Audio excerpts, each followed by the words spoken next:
श्री गणेशाय नमः। श्री सीतारामचंद्राभ्याम नमः। पंचदेव की जय हो। वाल्मीकि मुनि की जय हो। श्री हनुमान जी महाराज की जय हो। मैं आपको श्रीमद् वाल्मीकि रामायण बाल कांड श्लोक का क्रमशः हिंदी में अर्थ सुना रही हूँ। आज मैं आपको पंचविशः सर्गः सुनाऊंगी, यानी 25वां सर्ग। इस सर्ग में ताड़का जो यक्षी थी, सबको राक्षसी पता है, पहले यक्षी थी फिर राक्षसी का रूप क्यों धारण की। उसका पुत्र मारीच पहले शुभ बुद्धि का था, फिर बाद में राक्षस बुद्धि का कैसे हुआ, और ताड़का की उत्पत्ति कैसे हुई, विवाह कैसे हुआ, यह सारे प्रश्नों का उत्तर इस सर्ग में आपको प्राप्त होगा। और इस सर्ग को पूरा सुनिएगा, क्योंकि ताड़का राक्षसी है, उसका वध श्री राम ने किया। पर ताड़का कौन है, क्यों इतनी ताकतवर हुई, उसका पुत्र क्यों मारीच राक्षस बुद्धि का हुआ, किसके आशीर्वाद से और किसकी पुत्री है, ये सब विस्तृत रूप से इस सर्ग में बताया गया है। पूरा सुनिएगा।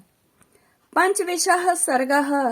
श्री राम के पूछने पर विश्वामित्र जी का उनसे ताड़का की उत्पत्ति, विवाह एवं शाप का प्रसंग सुनाकर उन्हें ताड़का वध के लिए प्रेरित करना आखिरी श्लोक में आदेश देते हैं विश्वामित्र जी, इसलिए आखिरी श्लोक तक सुनिएगा। अपरिमित प्रभावशाली विश्वामित्र मुनि का यह उत्तम वचन सुनकर पुरुष सिंह श्री राम ने यह शुभ बात कही। मुनि श्रेष्ठ, जब यह अक्षणी एक अबला सुनी जाती है तब तो उसकी शक्ति थोड़ी ही होनी चाहिए, फिर वह 1000 हाथियों का बल कैसे धारण करती है। अमित तेजस्वी श्री रघुनाथ के कहे हुए इस वचन को सुनकर विश्वामित्र जी अपनी मधुर वाणी द्वारा लक्ष्मण सहित शत्रु दमन श्री राम को हर्ष प्रदान करते हुए बोले, रघुनंदन, जिस कारण से ताड़का अधिक बलशाली हो गई है वह बताता हूँ, सुनो। उसमें वरदान जनित बल का उदय हुआ, अतः वह अबला होकर भी बल धारण करती है, सबला हो गई है। पूर्व काल की बात है महाराज। सुकेतु नाम से प्रसिद्ध एक महान यक्ष थे। वे बड़े पराक्रमी और सदाचारी थे, परंतु उन्हें कोई संतान नहीं थी, इसलिए उन्होंने बड़ी भारी तपस्या की। श्री राम यक्षराज सुकेतु की, कहते हैं श्री राम, यक्षराज सुकेतु की उस तपस्या से ब्रह्मा जी को बड़ी प्रसन्नता हुई। उन्होंने सुकेतु यक्ष को एक कन्या रत्न प्रदान किया जिसका नाम ताड़का था। ब्रह्मा जी ने ही उस कन्या को 1000 हाथियों के समान बल दे दिया, परंतु उन महायशस्वी पितामह ने उस यक्ष को पुत्र नहीं ही दिया। उसके संकल्प के अनुसार पुत्र प्राप्त हो जाने पर उसके द्वारा जनता का अत्यधिक उत्पीड़न होता, यही सोचकर ब्रह्मा जी ने उसे पुत्र नहीं प्रदान किया।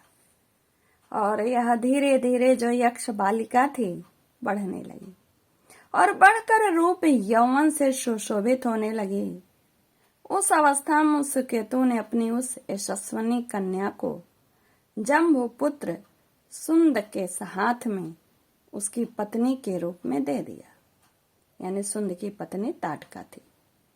कुछ काल के बाद उस यक्षी ताड़का ने मारीच नाम से प्रसिद्ध एक दुर्जय पुत्र को जन्म दिया, जो अगस्त मुनि के श्राप से राक्षस हो गया था। श्री राम ने, कहते हैं श्री राम, अगस्त ने ही श्राप देकर ताड़का पति सुंद को भी मार डाला था। उसके मारे जाने पर ताड़का जो थी, इसमें ताड़का लिखा है, हम लोग ताड़का बोलते हैं ना, पुत्र सहित जाकर मुनि अगस्त को भी मौत के घाट उतारने की इच्छा रखने लगी। प्रबल इच्छा थी उसकी कि अगस्त मुनि को खा जाए। वह कुपित हो मुनि को खा जाने के लिए गर्जना करती हुई दौड़ी। उसे आती देख भगवान अगस्त्य मुनि ने मारीच से कहा, तू देवनी रूप का परित्याग करके राक्षस भाव को प्राप्त हो जा। फिर अत्यंत अमर्ष में भरे हुए ऋषि ने ताटका को भी श्राप दे दिया, तू विकराल मुख वाली नरभक्षणी राक्षसी हो जा। तू है तो महायक्षी, परंतु अब शीघ्र ही इस रूप को त्याग कर तेरा भयंकर रूप हो जाए, ऐसा उन्होंने श्राप दे दिया। इस प्रकार श्राप मिलने के कारण ताटका का अमर्ष और भी बढ़ गया, यानी उसका क्रोध, उसका क्षुब्धता मुनि के प्रति। वह क्रोध से मूर्छित हो उठी। उन दिनों अगस्त जहां रहते थे उस सुंदर देश को उजाड़ने लगी। रघुनंदन कहते हैं विश्वामित्र जी, तुम गौओं और ब्राह्मणों का हित करने के लिए दुष्ट पराक्रम वाली इस परम भयंकर दुराचारणी यक्षी का वध कर डालो। रघुकुल को आनंदित करने वाले वीर, इस शापग्रस्त ताटका को मारने के लिए तीनों लोकों में तुम्हारे सिवा दूसरा कोई पुरुष समर्थ नहीं है। नरश्रेष्ठ, तुम स्त्री हत्या का विचार करके उसके प्रति दया न दिखाना। एक राजपुत्र को चारों वर्णों के हित के लिए स्त्री हत्या भी करनी पड़े तो उससे मुंह नहीं मोड़ना चाहिए। प्रजापालक नरेश को प्रजाजनों की रक्षा के लिए क्रूरतापूर्ण या क्रूरता रहित पातक युक्त अथवा सदोष कर्म भी करना पड़े तो कर लेना चाहिए। यह बात उसे सदा ही ध्यान में रखनी चाहिए। जिनके ऊपर राज्य के पालन का भार है उनका तो यह सनातन धर्म है ही।